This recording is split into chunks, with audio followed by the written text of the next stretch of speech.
अंतर्राष्ट्रीय राजनीति में मार्क्सवाद का जो चिंतन है या अंतर्राष्ट्रीय राजनीति में मार्क्सवादी जो अप्रोच है उसके विषय में हम ये कह सकते हैं कि वो अप्रोच मार्क्स के विचारों से शुरू होती है।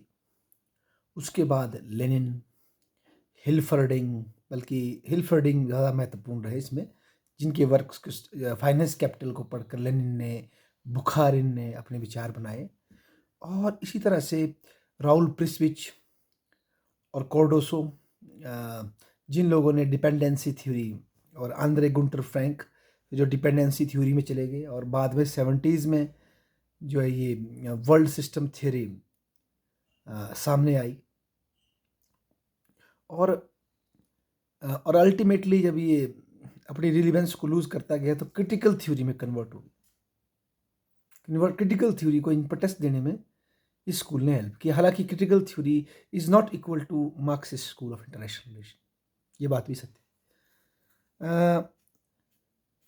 रियलिज्म और आइडियलिज्म से इतर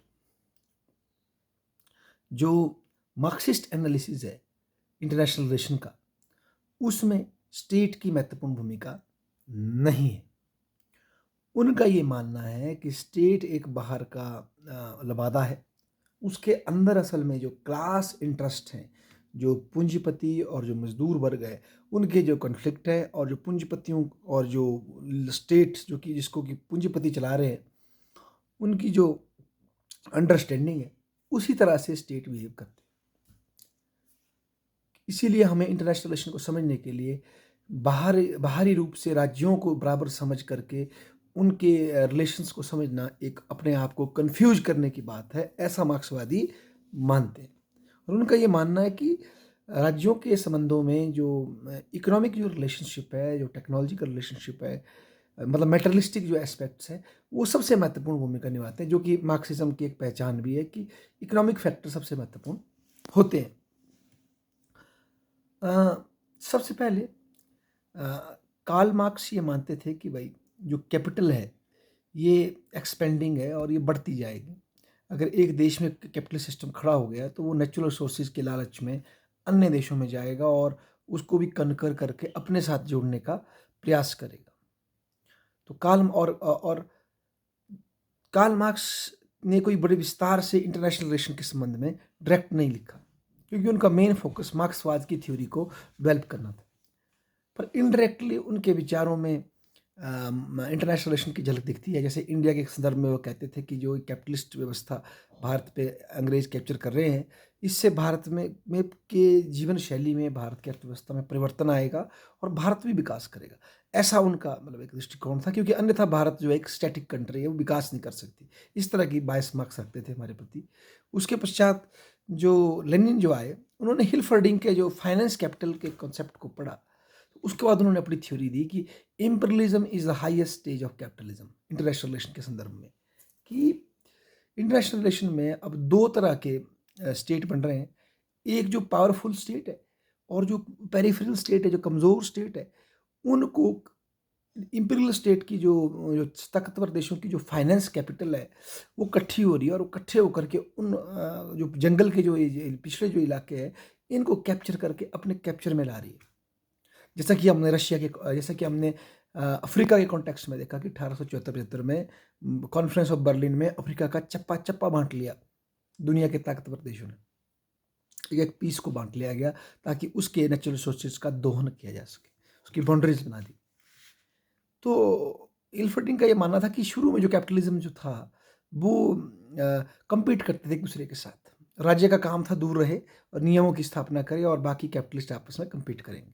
पर ग्रेजुअली कैपिटलिज्म इतना ग्रो कर गया कि अब वो राज्य को चाहता है कि राज्य उनके बिहाफ पर कैपिटलिस्ट इंटरेस्ट के प्रोटेक्शन के लिए इंटरवेंशन करे। स्थिति ये हो गई है, और सारे कैपिटलिस्ट इंटरेस्ट जो है इकट्ठे हो गए हैं, यूटिलाइट हो गए, क्योंकि उनकी एक्सपेंशन इतनी हो गई है कोई और जगह बची नहीं। तो ऐसे में अब वो राज्य का प्रयोग करके नए क्षेत्रों में और अपने भीतर भी राज्य के माध्यम से राज्य को एज ए इंस्ट्रूमेंट यूज करके अपने इंटरेस्ट को प्रोटेक्ट करना चाहते हैं। ये फाइनेंस कैपिटल में उसने कहा। और इसी को लेनिन ने कहा कि देखिए, जो थर्ड वर्ल्ड, जो मतलब जो ये गुलाम कंट्रीज है, जो कॉलोनियल कंट्रीज है, बेसिकली यहाँ डेवलप कंट्री की फाइनेंस कैपिटल जाकर उस पर अपना आधिपत्य दबा रही है। और ये कैपिटलिज्म की एक नई स्टेज है। और इससे ये हो रहा है कि जो जो जो गरीब देशों के जो मजदूर है उनके इंटरेस्ट और जो विकसित देशों के जो मजदूर है उनके इंटरेस्ट में क्लैश है, वो एक नहीं है। तो इसलिए जो मार्क्स का जो टिपिकल कॉन्सेप्ट था, work of the world unite, वो नहीं होगा। और इसमें हिल्बर्टिंग भी ये भी कहते हैं कि इसीलिए जो पिछड़ी कंट्री जैसे रशिया जैसी, वहाँ पर भी मजदूर अलग से क्रांति कर सकते हैं। ज़रूरी नहीं कि जर्मनी से क्रांति होगी। जो मार्क्स कह रहे थे कि विकसित देशों से क्रांति होगी, ज़रूरी नहीं है। जो पिछड़े देश हैं वहाँ से भी मजदूर क्रांति कर सकते हैं। और हिल्बर्टिंग का ये मानना था कि अब तो क्रांति करना और आसान हो गया। अगर वर्किंग क्लास लोग राज्य के इंस्ट्रूमेंट के ऊपर कैप्चर कर लें तो वो डायरेक्ट उस सारी फाइनेंस कैपिटल जो कि राज्य के माध्यम से काम करती है उसको इनडायरेक्टली कंट्रोल कर सकते हैं। अब सत्ता पे कैप्चर करना मार्क्सवादियों के लिए और भी अधिक सरल हो गया, ऐसा उनका मानना था। और यही देखिए रशिया में करने का प्रयास किया गया, यही फिर बाद में अपने चाइना में करने का प्रयास किया, क्यूबा में प्राप्त करने की स्टेट के कुछ ऑर्गन्स को कैप्चर करके पूरे सिस्टम को कंट्रोल करने का प्रयास किया गया मार्क्सवादियों के द्वारा। इसके पश्चात अगर हम देखते हैं तो मोनोपोली कैपिटल की बात आई, जो कि पॉल बरान और पॉल स्वीजी ने इसके विषय में लिखा कि किस तरह से जो है कैपिटल जो है मोनोपोलाइज हो गई है। और इसकी वजह से जो है कैपिटलिस्ट प्रोडक्शन जो है वो इतनी सेल्फिश हो गई है कि वो प्रॉफिट के लिए प्रोडक्शन करते हैं। हालांकि जब उनकी इतनी डिमांड नहीं है तो वो प्रोडक्टिविटी को कम कर देते हैं, प्राइजेस को कम नहीं करते ताकि अपना फ़ायदा बराबर रखें। तो वो चीज़ें कम बनाएंगे बजाय सस्ती बनाने की, क्योंकि मोनोपोली हो गई है फर्म्स की विकसित देशों में। तो इस विषय में पॉल ब्रान और स्वीजी लिखते हैं अपने 1950, 60, 70 के दशक में। ठीक है जी। और ये उनका एक वर्क है। आगे जाके निकोलस पोलंजस जो बात करता है रिलेटिव ऑटोनॉमी ऑफ स्टेट की बात करता है, निकोलस पोलंजस। और एक राल्फ मिलीबेंड है, वो दोनों आर्गूमेंट करते हैं कि क्या स्टेट अपने एक्शंस में पूंजीपति सिस्टम से लिबरेट है या नहीं है। क्योंकि दूसरी तरफ हम देखें तो ये जो हमारा लैटिन अमेरिका का जो ये स्कूल है, डिपेंडेंसी स्कूल, ये बड़ा डेवलप हो जाता है। इसमें समीर अमीन आ जाते हैं और आंद्रे गुंटर फ्रैंक, कार्डोसो, और ये लोग अपने थ्योराइजेशन को स्ट्रक्चर के रूप में देखते हैं, क्योंकि मार्क्सिस्ट एनालिसिस बेसिकली स्ट्रक्चर पर आधारित है और उसमें क्लास बड़ी महत्वपूर्ण है। तो वो देखते हैं कि डेवलप कंट्रीज और अंडर डेवलप कंट्रीज के रूप में देखते हैं।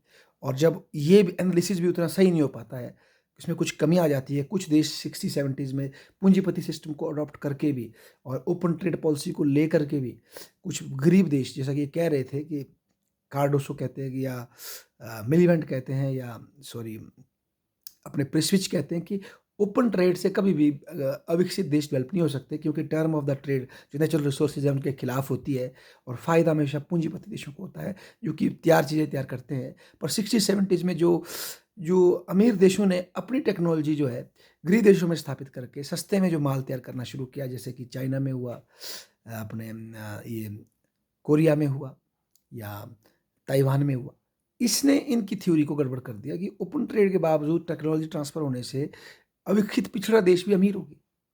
तो इसको एनालिसिस ना कर पाने के कारण मार्क्सिस्ट थ्योरी में जो कमियां आई, उसको देखते हुए फिर डिपेंडेंसी थ्योरी को चेंज करके फिर जो है नई थ्योरी आई, इसका नाम था वर्ल्ड सिस्टम थ्योरी, जिसने फिर 3 मॉडल देखे, 3 स्ट्रक्चर देखे, developed, developing and under developed.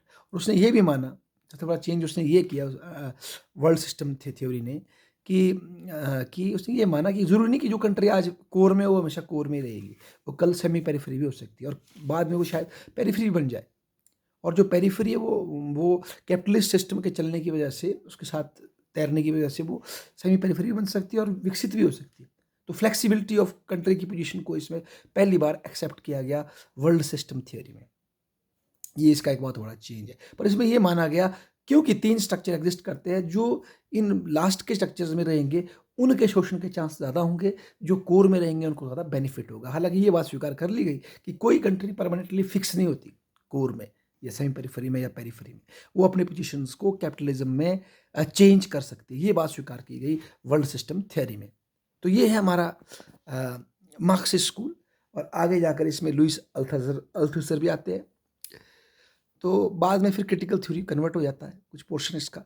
तो मार्क्सिस्ट थ्योरी जो है बेसिकली वो स्टेट को मेन ना लेते हुए स्ट्रक्चर्स को देखती है, कैसे रिलेशन ऑफ प्रोडक्शन है, उनकी टेक्नोलॉजी ट्रांसफ़र कैसे हो रही है, और इसको देखने के लिए वो वर्ल्ड को शुरू में दो में डेवलप्ड और जो कॉलोनियल थे, बाद में डेवलपिंग, और जब ये भी काम नहीं हो पा रहा था तो फिर डेवलपिंग एंड अंडर 3 श्रेणियों में डिवाइड करती है। वो इसलिए करती है क्योंकि जो प्रैक्टिकली जो वर्ल्ड में जो कई थर्ड वर्ल्ड कंट्री डेवलप कर गई, जैसे जो ये टाइगर इकोनॉमीज़ थी, साउथ कोरिया, ताइवान, है ना? ये अपना इवन अपना ये चाइना, तो उसको कॉग्नाइज़ नहीं कर पा रहे थे, उसको अंडरस्टैंड नहीं कर पा रहे थे। तो उसके लिए एक नया मॉडल दिया गया जिसको फिर वर्ल्ड सिस्टम थ्योरी कहा गया।